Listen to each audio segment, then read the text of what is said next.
हरे कृष्ण भाइयों, कैसे हैं आप लोग। आज मेरा 11वां चैप्टर है, how to become a successful in business, और आप अपने जीवन को कैसे सक्सेसफुल बना सकते हैं। उसका आज 11वां चैप्टर है। ये चैप्टर थोड़ा लंबा है, इसके लिए मैंने इसे 2-3 पार्टों में डिवाइड करने का सोच रहा हूँ, क्योंकि बहुत लंबा वीडियो बन जाएगा। तो चलिए शुरू करते हैं एक कहानी से। कहानी शायद आपको सबको पता ही होगी, जिसको नहीं पता होगी वो भी सुने, क्योंकि मैं उसका अर्थ समझाने वाला हूँ, वो कहानी कहता क्या है। तो चलिए शुरू करते हैं। मनु मनु हमारे पृथ्वी के सबसे प्रथम मनुष्य थे, जैसा आप जानते हैं, और राजा थे। मनु देखते हैं कि एक तालाब में मछली है। वो उनसे कह रही है कि मुझे बचा लो, क्योंकि मुझे बड़ी मछली मुझे खाना चाहती है।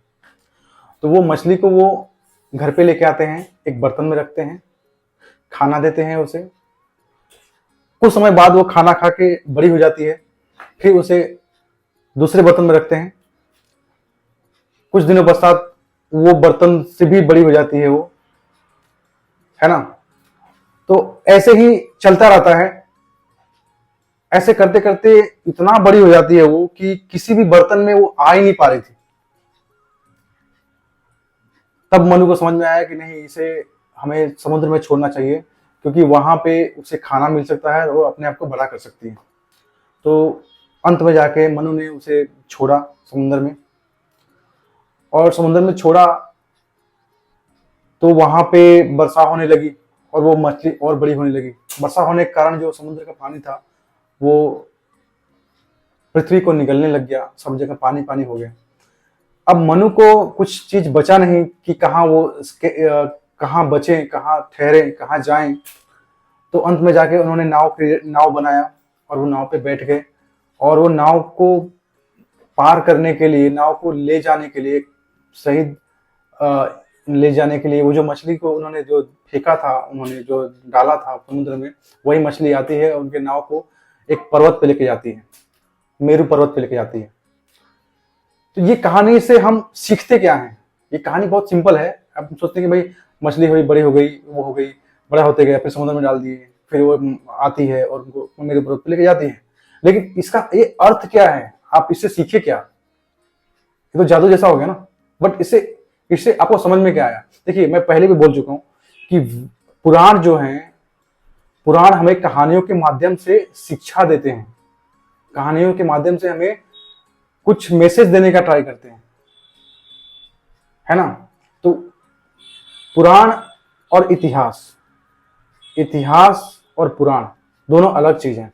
पुराण में कोई सत्यता नहीं है, कोई लेखक वहां पे ये नहीं बोलता है कि मैं वहां पे था और इसको मैं प्रमाणित करता हूँ। इतिहास में वहां पे जो लेखक लिखा है, वहां पे प्रमाणित करता है कि मैं यहाँ पे था, है ना।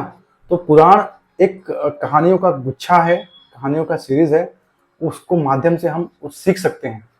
हमारे हिंदू धर्म में बहुत ही बेहतरीन चीजें हैं, वो उनको कहानियों के माध्यम से सिखाना स्टार्ट किए हैं। कहानियों के माध्यम से हमारे लॉजिकली रूप से देखते हैं। तो ये कहानी से आप समझे क्या। ये कहानी से यही है कि देखिए, पशु की भूख होती है, पशु की भूख होती है, जब भूख लगता है तब वो जाता है शिकार करने या खाना ढूंढता है, ठीक है। लेकिन जब इंसान की भूख होती है तो उसकी भूख पेट की भूख से नहीं होती, शांत होती है। उसकी भूख कभी मिटती नहीं, उसकी अनंतहीन भूख है। उसको ऐशो आराम की भूख चाहिए, उसको समाज को प्रभावित करने की भूख है ना, उसको धन की भूख है, तो अतृप्त भूख है। तो ये मैसेज उस कहानी के माध्यम से हमें पुराणों के माध्यम से देखने को मिलता है ना। अभी मनु की कहानी से क्या आपने को मिला कि हम किसी को खाना देते रहेंगे तो उसकी भूख कभी मिटेगी ही नहीं ना। उसको लगेगा कि भाई हमें तो खाना मिल रहा है, जरूरत नहीं कुछ करने की, हमें तो देने वाले हैं ही वो। तो वो कभी खाने के लिए प्रयत्न नहीं करेगा। उसको आदत पड़ जाएगी, हराम जिसको बोलते हैं ना आमतौर पे, हराम कीरी की आदत वैसी पड़ जाएगी। तो ये खाने के माध्यम से हमें ये सीखने मिलता है। देखिए, अभी मैं आपको बोलूं कि जो वरुण है वो वर्षा के देवता है, वो समुद्र के देवता है ना। तो जो समुद्र जो है वो समुद्र के ऋणी हमें हमेशा रहेंगे। कैसे? समुद्र से, वरुण से हमें वर्षा होती है, ठीक है। वर्षा होती तो हम सींचते हैं अपने पौधों को, सब कुछ फसल उगाते हैं, हम खाते हैं। जो हमारा वेस्ट होता है वो अंततः समुद्र में जाके मिलता है। नदियां जो बहती हैं वो समुद्र में मिलती हैं। तो कभी भी समुद्र की उदारता देखो आप, समुद्र कभी भी असंतुष्ट नहीं होता, चाहे संतुष्ट नहीं होता। वो कभी नदी का बहाव उसमें आता है, चाहे गटर बहता है, तो वो कभी भी शिकायत नहीं करता, ना ही खुश होता है कि चलो मंदिर के पानी आ रहा है। ना वो कभी बढ़ता है, ना ही कभी घटता है, वो स्थिर रहता है। तो हमें भी अपने भूख को स्थिर रहना है। ये कहानी के माध्यम से मैं आपको सिखाना चाहता हूँ। एक मेरे पास कहानी है राजा बलि की। राजा बलि, आपको पता ही होगा कि वो असुरों के राजा थे, है ना। तो असुरों को राजा थे। अब मैंने पहले भी बताया था कि असुर को यज्ञ में और दान में, यज्ञ में उनको विश्वास नहीं था, क्योंकि जो देवासुर संग्राम हुआ था उनके साथ धोखा हुआ था, इसलिए वो यज्ञ को बुरी तरह से नकार दिए थे। उसी तरह जो राजा बलि भी हैं, उन्होंने उन्होंने इंद्र को भी पराजित किया, उन्होंने पाताल को पराजित किया, भूलोक को पराजित किया। तो मतलब कि धरती के ऊपर स्वर्ग, उसको भी पराजित किया उन्होंने, धरती को भी पराजित किया, और नीचे जो है उनको भी, मतलब कि तीनों त्रिलोक के वो स्वामी थे। उनके पास इतना धन था कि वो सबको दे रहे थे, दान दे रहे थे, दान। उनको ये लेन देन में विश्वास नहीं था, क्योंकि वो तो पहले ही उनके साथ हो गया था धोखा। तो दान में विश्वास करते थे, कोई भी आए तो उसको दान देते थे, जिसको खाने की इच्छा ना हो उसको भी दान दिया करते थे। तो इसको देख करके जो विष्णु जी थे, जो इंद्र के छोटे भाई थे, उनको हुआ टेंशन कि अरे ऐसे करेंगे तो फिर तो अराजकता फैलेगी, है ना। और कोई मतलब कि किसी को भूख नहीं है उसको भी खाना दे रहा है, और जिसको अपने आप खाना मिल जा रहा है, तो फिर वो काम क्यों करेगा, वो तो विलासिता में पड़े रहेगा। जैसे मछली की भूख, है ना, इंसान की भूख उससे ज्यादा होती है। पशु में तो खाने की भूख होती है, लेकिन इंसान में तो हर तरह की भूख होती है। तो दान देते रहेगा, देते रहेगा। इससे क्या होगा, अराजकता फैलेगी। तो विष्णु जी हमेशा लेन देन में विश्वास करते थे। सच्चा दान ये नहीं होता कि आप दूसरे को ऐसे ही दान दे रहे हो। सच्चा दान वो होता है कि हम उसको आत्मनिर्भर बना रहे हैं, वो हमारे दान से आत्मनिर्भर बन रहा है, कुछ रोजगार पैदा कर रहा है, रोजगार पैदा करके अपने को खाने के लिए, अपने को परिवार पालने के लिए वो प्रयत्न कर रहा है। उसे बोलते हैं रियल दान। ये नहीं कि किसी को दान दिया और वो उसी को ग्रहण कर रहा है, और वो उसको बस वही आशा है कि बस वहां से दान मिलेगा, मैं खाऊंगा और मैं जिंदा रहूंगा। ये दान उसको भ्रष्ट कर रहा है, ये उसका नाश कर रहा है। तो विष्णु जी को समझ में आ गया कि नहीं, ये जो बलि हैं वो गलत कर रहे हैं। तो उन्होंने वामन रूप धारण किया। वामन रूप धारण किया, उनके पास गए, बोले कि मुझे 3 पग चाहिए, मुझे दान 3 पग दीजिए। बलि बोला कि तुम छोटे हो इतने, और तुमको सिर्फ 3 पग चलेगा?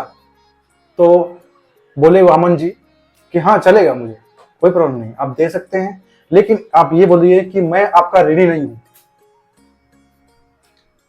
अभी जो बलि जो दान दे रहा था वो सबको ऋण में डाल रहा था ना, इसीलिए वामन जी ने, जो विष्णु जी थे, वो बोले कि ये करके आप मुझे ऋणी नहीं बना सकते, इस भाव से आप मुझे दान दे रहे हैं तो मैं 3 पग दान आपसे लूंगा। तो बलि ने बोला नहीं, इससे मेरे आप ऋणी नहीं होंगे, मैं आपको ऐसे ही दे रहा हूँ, स्वेच्छा से दे रहा हूँ। तो उन्होंने जब नापना स्टार्ट किया तो वो अपने आकार को इतने बड़े लेके गए कि एक पग में धरती को नापा उन्होंने, दूसरे पग में स्वर्ग को नापा उन्होंने, धरती के नीचे पाताल सब हो गए। अब तीसरे पग में किसको नापे? तो बलि जो थे समझ गए कि भाई ये तो वही है, कि मुझसे मिस्टेक हुई है। तो उन्होंने अपना सर किया। अब इस कहानी को मैं आगे वाले वीडियो में बताऊंगा।